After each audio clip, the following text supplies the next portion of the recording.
Assalamualaikum warahmatullahi wabarakatuh. Alhamdulillah, kita bisa bertemu kembali pada pertemuan rutin kita dalam mata kuliah Dasar Budidaya Tanaman. Kali ini kita tetap membahas seperti pertemuan minggu kemarin, yaitu pola tanam atau cropping system. Nah, kita lanjutkan pembahasan dari bermacam-macam cropping system tadi.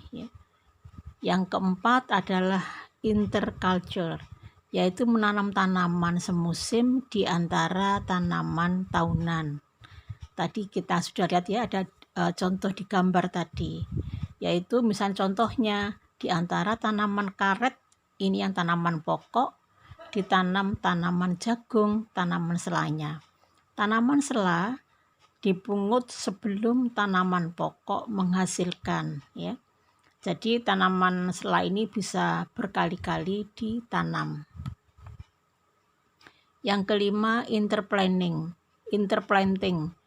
tumpang sari beda umur, yaitu menanam tanaman genjah. Ini artinya umurnya pendek di antara tanaman dalam yang umurnya lebih panjang.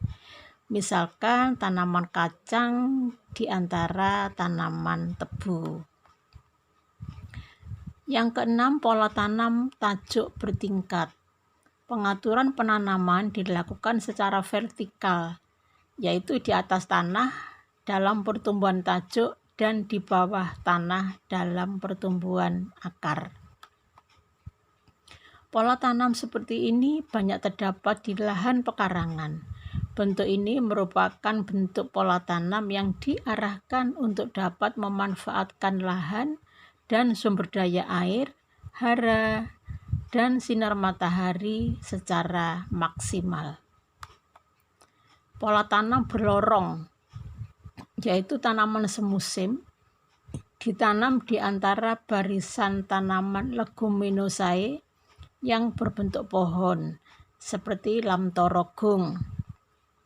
Pola ini cocok untuk diterapkan pada lahan kering, karena dengan cara demikian evapotranspirasi tanaman tidak terlalu tinggi atau dapat dikurangi dan mikroklimat setara, serta kesuburan tanah dapat diperbaiki.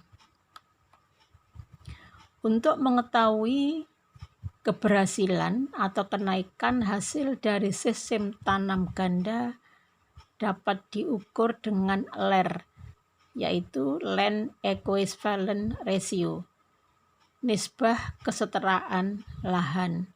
Makin besar LER, makin baik produktivitas lahan tersebut dalam tumpang sari.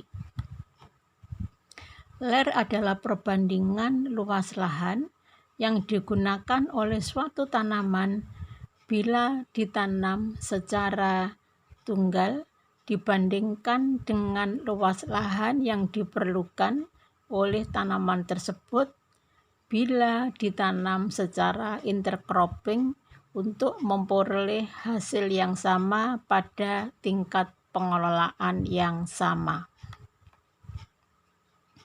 Ini kita akan berikan contoh, misalkan pada tumpang sari antara jagung dan kedelai, diketahui bahwa hasil monokultur jagung ini misalkan A kilogram per hektar, hasil tumpang sarinya X kilogram per hektar. Sedang hasil monokultur kedelai B kilogram per hektar, hasil tumpang sari Y kilogram per hektar. Nah, LER monokultur jagung 100, LER monokultur kedelai 100. Nah, kita bisa menghitung LER tumpang sari jagung, yaitu C sama dengan X per A kali 100. Tumpang sari kedelai sama dengan D bisa dihitung dari Y per B kali 100. Jadi ler tumpang sari, jagung dan kedelai adalah C plus D. Di samping itu, peningkatan produktivitas lahan dapat diketahui dengan indeks penanaman atau cropping index atau CI. Dengan CI dapat diketahui pemanfaatan lahan semaksimal mungkin. Semakin tinggi CI, semakin tinggi produktivitas lahan. CI per tahun adalah luas areal ditanami dibagi dengan luas areal lahan total dikalikan 100%. Nah, ini misalkan kita punya lahan 2 hektar, yang setengah hektar dapat ditanami 2 kali, dan yang 1,5 hektar hanya bisa ditanami 1 kali dalam setahun. Maka nilai CI-nya adalah CI sama dengan setengah kali 2 ditambah 1,5 kali 1 dibagi 2 kali 100%, sehingga nilai CI-nya adalah 125%. Nah, pada kesempatan ini kita lanjutkan, yaitu membicarakan tentang kompetisi tanaman. Kompetisi adalah salah satu corak hubungan antara spesies tumbuhan yang terjadi pada 2 atau lebih individu tanaman. Kedua belah pihak tumbuhan akan dipengaruhi secara negatif karena hubungan tersebut. Hal ini terjadi karena kedua belah pihak membutuhkan persyaratan tumbuh yang sama dan tidak tersedia dalam jumlah yang cukup di dalam lingkungan tersebut. Nah, tanaman ini bisa satu spesies, bisa juga beda spesies. Nah, kompetisi antar tanaman ini bisa terjadi kompetisi misalkan air, ya.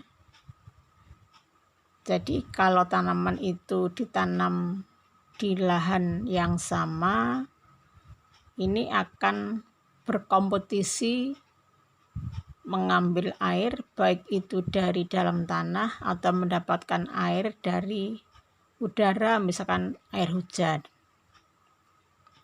Demikian juga dengan nutrisi, ya. Nutrisi ini juga merupakan faktor yang bisa menjadikan kompetisi antara tanaman yang satu dengan tanaman yang lainnya. Demikian pula dengan cahaya, ya. Cahaya matahari ini juga diperebutkan atau menjadi faktor yang persaingan antara spesies tanaman. Apalagi kalau misalkan tanaman itu tingginya tidak sama, misalkan, atau tajuknya juga tidak sama. Misalkan tanaman kacang tanah dan jagung yang ditanam secara tumpang sari, ya. Ini otomatis juga cahaya merupakan faktor yang sangat penting, sehingga terjadi kompetisi. Demikian juga udara, ya. Di udara khususnya sumber O2 ini juga merupakan faktor yang bisa menjadikan tanaman itu saling berkompetisi untuk mendapatkan udara, khususnya oksigen. Selain oksigen, mungkin ada unsur-unsur lain, misalkan CO2, nitrogen, ya. Ini yang biasanya ada di udara. Demikian pembahasan kita kali ini, bisa kita lanjutkan dengan tanya jawab. Terima kasih atas perhatiannya. Wassalamualaikum warahmatullahi wabarakatuh.